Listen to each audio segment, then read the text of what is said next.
أهلاً بالجميع. اليوم رحلتنا رح تكون عبر الزمن، تحديداً لعام 1886. هنستعرض مع بعض كتاب إثنوغرافيا الجزائر للمؤلف أوداس.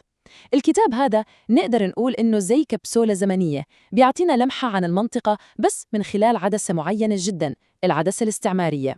يعني هو وثيقة بتعكس بشكل كبير أفكار وتصورات هديك الفترة. اسمعوا هذا الاقتباس المثير للاهتمام من مقدمة الكتاب مباشرة. الكلام هذا بحطنا فوراً في قلب نقاش عن الهوية وعن النظرة الاستعمارية. يعني من البداية المؤلف بيورينا كيف كان يتخيل مستقبل النسيج السكاني في الجزائر في هذاك الوقت. شيء مثير للتفكير، صح؟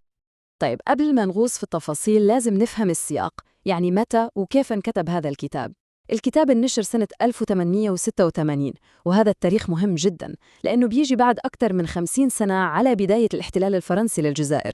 فكل كلمة وكل فكرة في الكتاب لازم نقرأها وإحنا حاطين هذا السياق الزمني والسياسي في بالنا، هو فعلا مفتاح كل شيء. حتى نفهم بالضبط وجهة نظر المؤلف، خلينا نوقف لحظة عند مصطلح الإثنوغرافيا. طبعاً مفهوم المصطلح وقتها كان مختلف شوي عن اليوم. في هديك الفترة كانوا يشوفوه كعلم وصفي، هدفه الأساسي هو تصنيف الشعوب. كيف؟ بناءً على عاداتهم، تقاليدهم، وحتى صفاتهم الجسدية والثقافية. يعني كان فيه هوس بالتصنيف. إذن الفكرة المحورية عند أوداس هي إنه الاحتلال الفرنسي ما كان مجرد تغيير سياسي على الخريطة وخلاص، لا، هو كان بيشوف إنه الظروف الجديدة دي قاعدة تخلق كيان جديد تماماً، مجال إثنوغرافي فريد وهوية جديدة قاعدة تتشكل في الجزائر. وهذا الكلام ما كان بس عن السكان الأصليين، لا، حتى عن المستوطنين الأوروبيين أنفسهم. طيب خلينا ننتقل الآن لكيف الكتاب بيوصف أرض الجزائر نفسها. وجهة نظر المؤلف كانت واضحة جداً. جغرافيا المكان هي الأساس لكل شيء، هي اللي بنت المجتمعات وشكلت أنماط الحياة المختلفة اللي بنشوفها هناك. الكتاب بيقسم الجزائر إلى 3 مناطق طبيعية أساسية. أولاً عندنا منطقة التل، الشريط الساحلي الخصب.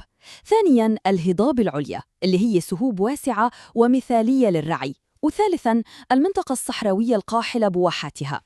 الفكرة هون إنه كل منطقة من هدول حسب الكتاب كانت تفرض على سكانها أسلوب حياة مختلف تماماً عن الثانية. طيب من وين جاب المؤلف فكرته عن أصول السكان؟ هو بيرجع للمؤرخ الروماني المعروف سلوست، وبيقدم لنا نظرية كلاسيكية عن السكان الأصليين. النظرية بتقول إنهم نتيجة خلط أو اندماج بين قبائل محلية قديمة وموجات هجرة جت من الشرق، ومن هذا الاندماج تشكل الشعب النوميدي اللي بيعتبره الكتاب أصل البربر. وهلأ خلينا ندخل في صلب الموضوع، في قلب الكتاب نفسه، واللي هو تصنيفه للمجموعات السكانية المختلفة في الجزائر، طبعاً زي ما شافها هو بعيونه في أواخر القرن ال19. حسب تقديرات المؤلف في هداك الوقت كانت الخريطة السكانية بهذا الشكل. منلاحظ أنه البربر سواء اللي سماهم الخلص أو المعربين كانوا هم الأغلبية الساحقة من السكان الأصليين، وبنفس الوقت منشوف أنه الأوروبيين اللي بسميهم الجزائريين صاروا يشكلوا كتلة سكانية كبيرة ومهمة.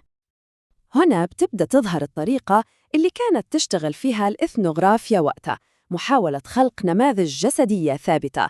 فمثلاً بيوصف البربري الجزائري بناءً على رسومات هو حطتها في الكتاب، وبيركز على صفات زي البنية القوية والوجه اللي بيميل للمستطيل. وهذه كانت طريقة نموذجية جداً في هداك العصر لتصنيف الأجناس. وبالمقابل تماماً بيقدم لنا صورة مختلفة للعربي الجزائري، بيوصفوا بأنه أنحف، وجهه بيضاوي وأنفه معقوف. هذا الأسلوب اللي بيعتمد على المقارنة كان منتشر جداً في القرن ال19. كانت الفكرة السائدة وقتها إنه السمات الجسدية دي مش مجرد شكل خارجي، لا، هي بتعكس الأصل والطباع وحتى الشخصية. وهنا الكتاب بيرسم خط فاصل واضح جداً بين نمط حياة المجموعتين، وبيربط كل شيء بشكل مباشر بالبيئة. يعني سكان الجبال المستقرين في مقابل سكان السهول الرعاة. هذا التقسيم بيورينا قديش كانت فكرة الحتمية الجغرافية قوية في تفكير المؤلف، إن البيئة هي اللي بتشكل المجتمع وثقافته. طيب بعد ما شفنا التصنيفات الكبيرة، خلينا نتعمق أكثر في التفاصيل الصغيرة، تفاصيل الحياة اليومية، العادات، البنى الاجتماعية. كل هذا طبعاً كما وثقه أوداس في كتابه. الكتاب بيعرفنا على مصطلحات معينة لأنواع البيوت وقتها. واحد منها هو الغربي. الغربي هو كوخ بسيط مصنوع من أغصان الشجر والقش. هذا النوع من المساكن كان مرتبط بشكل كبير بالحياة الشبه بدوية والانتقال الموسمي، يعني كان جزء أساسي من حياة مجتمعات ريفية كتيرة في هذيك الفترة. وعلى عكس الغربي اللي هو مبنى شبه دائم، عندنا الدوار. الدوار هو ببساطة مخيم أو تجمع من الخيام. هذا المصطلح بلخص جوهر الحياة البدوية، حياة التنقل المستمر وراء المي والعشب. وهذا هو الفرق الجوهري بينه وبين حياة الاستقرار في القرى الجبلية اللي حكينا عنها. الكتاب كمان بيلفت انتباهنا لطبقة اجتماعية ودينية مهمة جداً، وهي المرابطون.